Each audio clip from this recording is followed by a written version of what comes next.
오늘 말씀의 제목은 참된 기쁨의 원천입니다. 참된 기쁨의 원천이라는 제목을 가지고 함께 이 시간 잠시 말씀 나누도록 하겠습니다.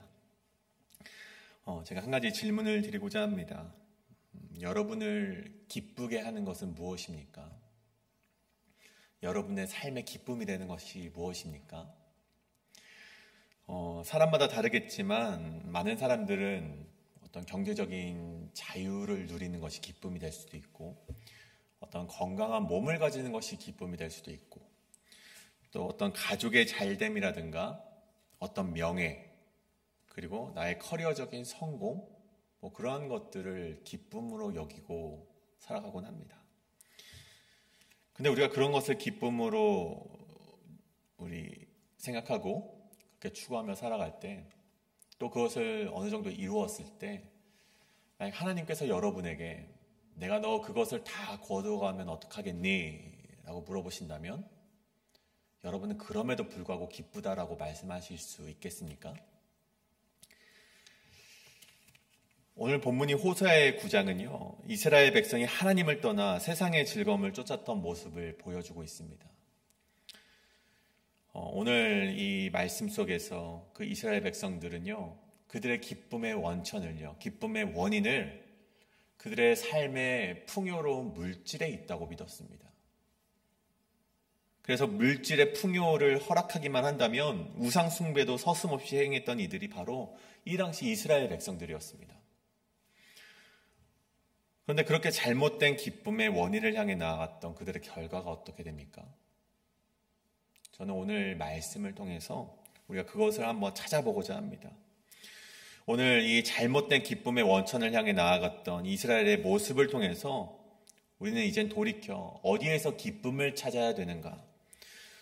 또 우리에게 주어지는 없어지지 않을 영원한 기쁨은 어디로부터 나오는가? 그것을 한번 발견해 보길 원합니다. 그래서 무화과 나뭇잎이 마르고 포도 열매가 없고 외양간에 소가 없을지라도 오직 하나님만 있으면 됩니다라는 그 하박국 선지자의 고백이 이 땅을 살아가는 여러분의 고백이 되기를 간절히 소원합니다. 그다음에 첫 번째, 참된 기쁨의 원천. 첫 번째는요, 참된 기쁨은 거짓 화려함에 등을 돌릴 때 찾아옵니다. 참된 기쁨은 거짓 화려함에 등을 돌릴 때 찾아옵니다. 입니다. 1절 말씀입니다. 이스라엘아, 너는 이방 사람처럼 기뻐 뛰놀지 말라. 너가 음행하여 내 하나님을 떠나고 각 타작마당에서 음행의 값을 좋아하였느니라. 이스라엘 백성이 찾은 기쁨의 근원은요, 타작마당에서 나오는 이 물질적인 풍요, 곧 이 농작물과 경제적인 번영에 있었습니다. 여러분, 한 해 농사를 지을 때 그 농사에서 성공했다고 말할 수 있는 그 요건이 무엇입니까? 기후와 지형과 정말 알맞은, 정말 적절한 물의 공급이 있어야지만 우리는 그 농사에서 성공할 수 있다고 말할 수 있습니다. 근데 여러분 보십시오. 이스라엘의 대부분의 지역은요, 건조하거나 조금 나아서 이 반건조한 지역만이 이렇게 주를 이루고 있었습니다.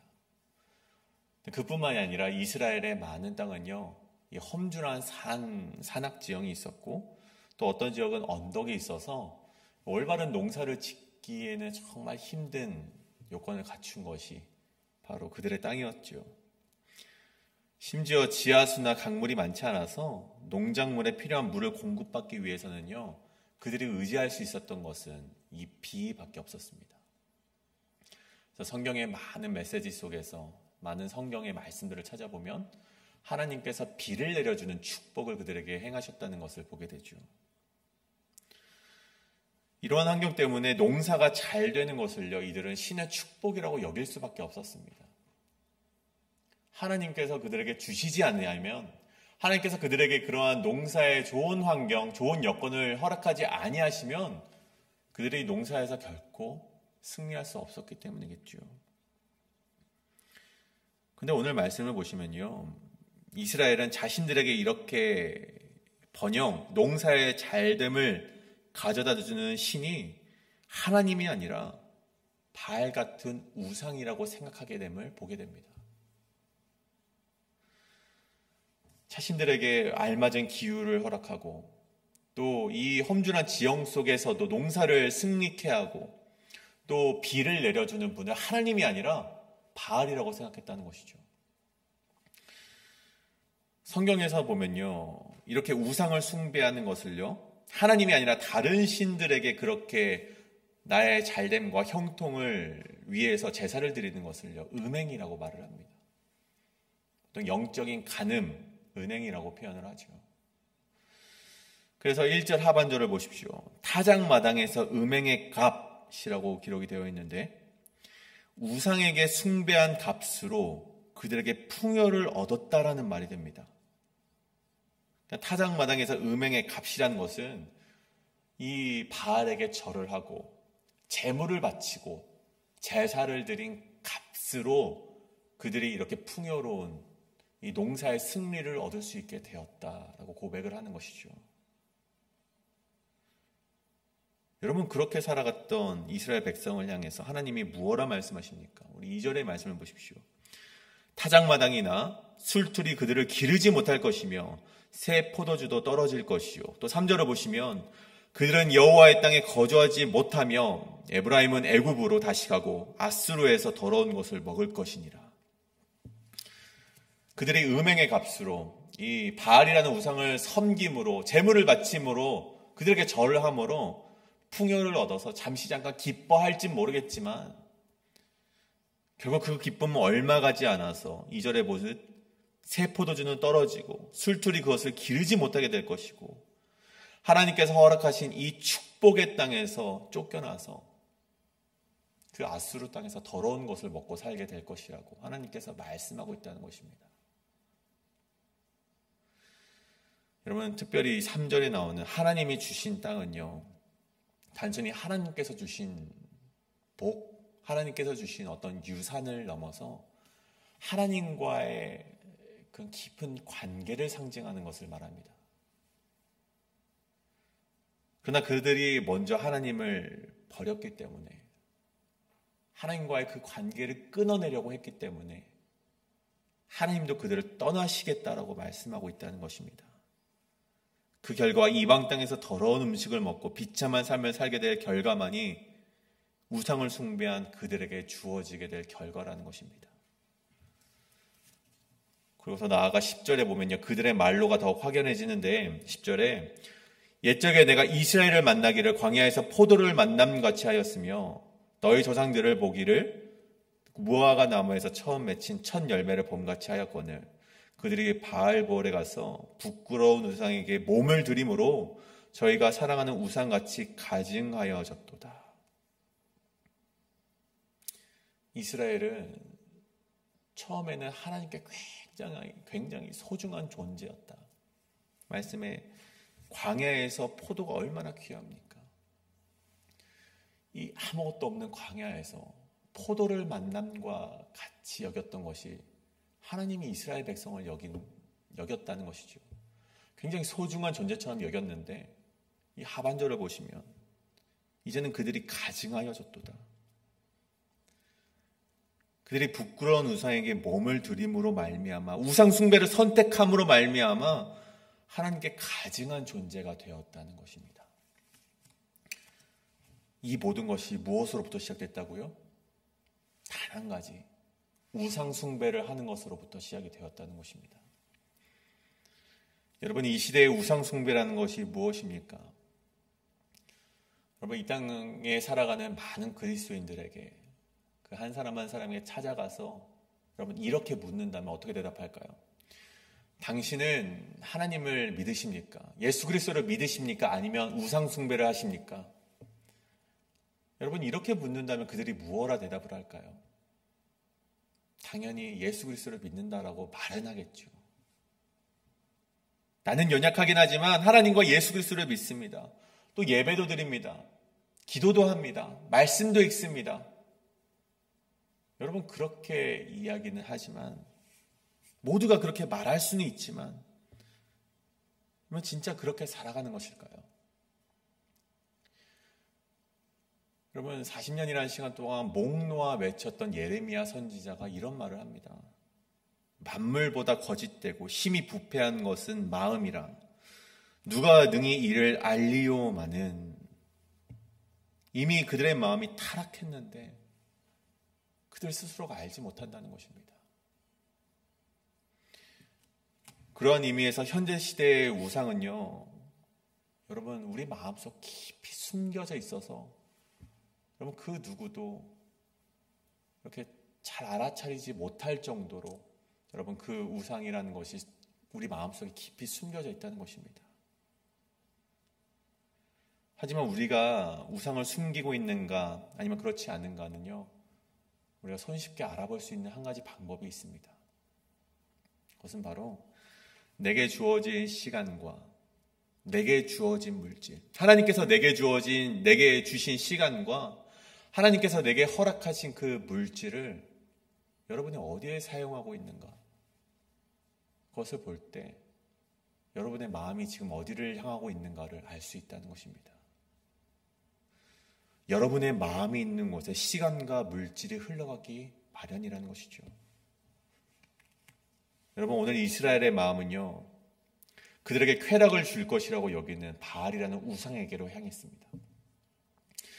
그렇게 제사와 물질 모두 우상에게 드림으로 기쁨을 얻을 수 있을 것이라고 믿기 때문에 그들은 하나님이 아니라 우상에게 절을 하고 제물을 바치고 제사를 드렸다는 것입니다. 처음에는 그렇게 보였을 수도 있겠죠. 여러분 처음에는 이 소출이 그들에게 주어지는 것처럼 보입니다. 바알을 섬기는데 정말 번영하는 것처럼 보입니다. 여러분 악이라는 것이 사실 그렇습니다. 처음에는요 굉장히 화려하고 굉장히 우리가 번영할 것처럼 속이는 것이 바로 이 우상, 그 악이라는 것이죠. 마귀가 예수님께 시험을 할 때 뭐라고 이렇게 말을 합니까? 이 천하 만국과 그 영광을 예수님께 보여드리면서 나에게 절을 하기만 하면 내가 이 모든 것을 너에게 주겠다, 그렇게 말하지 않습니까? 또 고린도 교회를 향해서 바울이 무엇라 말을 합니까? 사탄도 자기를 광명의 천사로 가장할 수 있다라고 말을 합니다.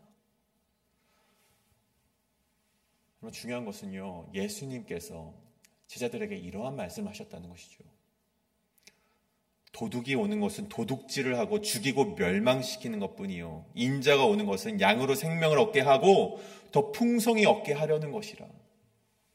여러분 이 말씀이 우리에게 주어지는 그 교훈이 무엇입니까? 우리가 화려함과 풍요로움이라는 과면에 속아서는 안 된다는 것입니다. 그 우상이 주는, 죄악이 주는 화려함과 풍요로움에 우리가 결코 속아서는 안 된다는 것입니다. 이스라엘은 우상을 통해서 잠시 기쁨을 누리는 것처럼 보였지만 그 끝은 무엇입니까? 타작마당에서 술에 기틀을 기르지 못하고 이 포도나무 열매를 얻지 못하고 그들에게 하나님께서 약속하신 이 축복의 땅에서 쫓겨나서 아수르에서 더러운 것을 먹고 살아가는 것, 그런 황폐한 결과가 그 화려함을 쫓아 살아갔던 이 이스라엘에게 주어지는 결과라는 것입니다. 여러분 오늘 여러분에게 이렇게 한번 스스로 질문해 보시길 원합니다. 이 시대 속에서 나를 유혹하고 있는 화려함은 무엇인가? 나를 유혹하는 그 풍요로움의 가면은 무엇인가? 우리가 이것을 스스로에게 던져보길 원합니다. 여러분에게 기쁨을 가져다 줄 것이라고 여기는 그런 것들을요, 여러분 힘들더라도 내려놓으셔야만 합니다. 그 화려함과 풍요로워 보이는 헛된 것과 거짓된 것을 내려놓으시고, 여러분 때로는 비천해 보이고 굉장히 초라해 보이는 무엇? 십자가 앞으로 우리가 나아가야 된다는 것입니다. 우리에게 주어진 그 십자가의 눈을 돌릴 때만이 우리가 영원한 참된 기쁨의 원천으로 갈 수 있다는 것입니다. 그곳에 우리를 죄로부터 자유하게 하는 힘이 있고 영원히 빼앗기지 않은, 변하지 않는 기쁨이 그 십자가 앞에 있다는 것을 여러분이 믿으시고 화려한 것에 등을 돌리심으로 말미암아 비천하고 우리가 짊어져야만 하는 그 십자가로 돌아오시는 그 여러분 되시길 간절히 소망합니다. 이것이 첫 번째, 우리 참된 기쁨의 원천 첫 번째, 참된 기쁨은 거짓 화려함의 등을 돌릴 때 찾아온다는 것입니다. 그렇다면 두 번째는 무엇인가? 참된 기쁨은 벌하시는 하나님의 마음을 깨달을 때 시작된다는 것입니다. 두 번째, 참된 기쁨은 벌하시는 하나님의 마음을 깨달을 때 시작된다는 것입니다. 11절부터 우리가 또 시작되는 본문은요, 이스라엘이 죄악으로 인해서 그들이 무엇을 잃었는지 또 잃게 될 것인지를 보여주고 있습니다. 이 11절에 보면 에브라임, 이 이스라엘의 이제 별칭이죠. 에브라임의 자랑스러운 영광을 그들이 잃게 될 것이고, 12절에 보면 그들의 자녀들을 잃게 될 것이고, 13절에 보면 그들의 아름다움을 잃게 될 것이라고 말씀을 하고 있습니다. 잘못된 방식으로 우상을 섬기며 살아갔던 이들에게 주어지는 심판의 그 벌은요, 결코 가볍지 않습니다. 그들의 영광과 그들의 자녀들과 그들의 아름다움을 하나님께서 거두어 가신다는 것이죠. 그래서 14절에 호세아가 무엇라고 고백을 합니까? 여호와여 그들에게 주소서, 무엇을 주시려 하나이까? 아이 베지 못하는 태와 젖없는 유방은 주시옵소서. 호세아가 왜 이런 말을 합니까? 하나님의 벌이 너무나도 무겁다 보니까, 그 하나님의 벌이 너무나도 자신이 버텨낼 수가 없다 보니까 차라리 자녀가 죽는 것을 바라보지 말고 차라리 이 잉태할 수 없는 그 배와 이 젖없는 이 유방을 달라고 그렇게 고백하는 거 아니겠습니까? 근데 여러분, 우리가 한번 생각해 보길 원합니다. 하나님께서 왜 이렇게 끔찍한 벌을 이 이스라엘 백성에게 허락을 하셨습니까? 여러분, 단순히 죄에 대한 응징 때문에, 죄에 분노하신 하나님께서 그들을 벌하시고자 하는 마음 때문에 그들을 벌하시는 것입니까? 여러분, 오늘날 빗대어서 한번 생각해 보길 원합니다. 우리가 하나님의 자녀답게 살아가지 못했을 때, 혹 하나님이 아닌 다른 신을 섬기며 살아갔을 때, 혹은 우리 교회 안에서 잘못된 신앙생활을 했을 때, 헌금생활에서 하나님을 속이며 헌금생활을 했다든가, 아니면 정말 이곳에서 정말 음행을 했다든가, 여러분, 그랬을 때 우리는 보통 그 죄에 대한 대가만을 생각하게 됩니다. 너 그렇게 했어? 하나님이 벌하실 거야. 너 그렇게 속였어? 하나님을 속였어? 하나님이 벌하실 거야. 너 분명히 심판하실 거야. 여러분, 보통 우리가 잘못된 행동을 했을 때 우리는 그 죄의 대가만을 생각하게 됩니다. 하지만 여러분, 우리에게 정말 중요한 것이 있다면 우리는 그 죄 너머에 있는 하나님의 마음을 생각해야지만 우리가 진정한 하나님과의 올바른 관계로 나아갈 수 있다는 것입니다. 그 죄 너머에 있는, 그 심판 너머에 있는, 그 벌 너머에 있는 하나님의 마음을 생각할 수 있어야지만 우리가 진정한 회개로 나아갈 수 있다는 것이죠. 여러분, 하나님의 통치 방식은요, 공포가 아니라 사랑입니다.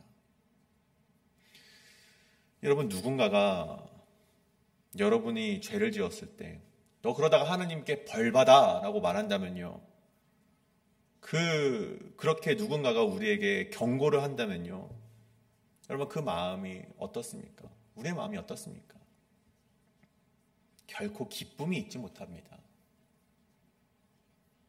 그런 말을 들었을 때 자유함이 우리 마음속에는 없다는 것이죠. 그럼 협박과 압제는요, 사람을 변화시키지 못합니다. 잠시 잠깐 그 무서움 때문에 죄에서 멀어질 수 있을지언정 그 협박하는 사람이 보이지 않는다면 또다시 죄를 짓고 마는 것이 여러분, 죄된 나약한 인간이라는 것이죠.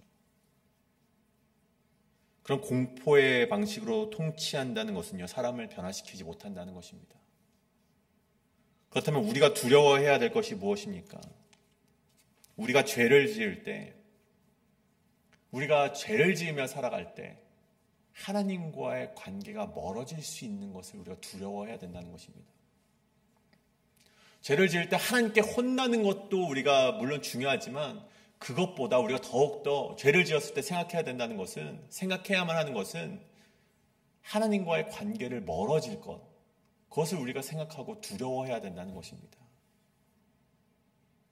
죄의 삭은 사망이지만 그 사망 너머에 예수 그리스도가 우리를 위해 죽으심으로 다시 생명을 허락하신 사랑을 우리가 바라보아야 된다는 것입니다. 여러분, 하나님께서 왜 우리를 벌하십니까? 그것은 우리를 사랑하시기 때문입니다. 다시는 그 죄를 짓지 않기를 바라는 마음, 다시 돌아와서 하나님과의 영원한 사귐 가운데 거하길 바라시는 그 마음, 영원한 기쁨과 생명을 얻고 살아가길 바라는 하나님의 사랑의 마음이 있기 때문에 우리에게 오늘날 회초리가 주어진다는 것입니다. 여러분, 자신의 소중한 자녀를 벌하는 부모의 마음을 보십시오. 하나님께서 이 땅에 부모를 통해서 하나님의 마음을 알기를 원하지 않으셨습니까? 여러분, 자녀가 잘못된 길을 향해 나아갔을 때 부모를 혼내는 마음에는요, 감정적인 분노만 있지 않습니다. 그 자녀가 잘못된 길을 갔을 때 혼내는 부모의 마음은요, 그 마음은 굉장히 자녀보다 더 깊은 찢어지는 아픔이 있다는 것이죠. 자녀를 호되게 혼냈을 때, 자녀를 크게 벌하였을 때 그날 밤에 마음 편히 잘 수 있는 부모가 어디 있겠습니까? 오늘 이 말씀 가운데 이스라엘에게 주어지는 심판과 벌은요, 하나님의 깊은 슬픔과 사랑이 담긴 경고라는 것입니다. 여러분, 우리 삶에서도 종종 하나님의 심판이 있습니다. 우리 안에서 하나님께서 무엇인가를 거두어 가실 때도 있고, 때로는 가혹하게 우리를 버려두는 것처럼 느껴질 때가 있습니다. 여러분, 그때 잊지 않기를 바라는 것이 있습니다. 그것은 하나님께서 우리를 멀리 하시기 위하여서, 우리를 버리시기 위해서 내리시는 벌이 아니라 하나님께서 우리를 더욱 가깝게 하기 위하여서, 우리를 하나님의 영원한 사귐 가운데 거하기 위하여서 드시는 사랑의 매라는 것을 꼭 기억하시길 바랍니다. 그렇기 때문에 오늘 이 호세아 9장의 말씀은요, 단순히 심판의 메시지가 아니라 하나님의 슬픔과 사랑이 담긴 메시지임을 우리가 발견해야만 된다는 것입니다. 오늘 우리가 이것을 기억하며 함께 기도의 자리로 나아가길 원합니다. 여러분에게 참된 기쁨은 무엇입니까?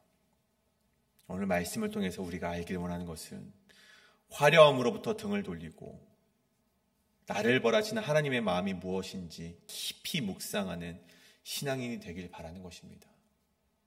우리가 이것을 놓고 함께 기도할 때, 하나님, 내가 하나님의 마음을 깨닫는 그런 하나님의 자녀 되게 하여 주시옵소서. 내가 세상의 화려함에 속아서 우상을 숭배하는 것이 아니라 때로는 작고 초라하지만 영원한 기쁨이 그 속에 담겨져 있는 십자가 앞으로 나아가게 하여 주시옵소서라고 이 시간 함께 우리 통성으로 함께 기도하도록 하시겠습니다. 기도합니다.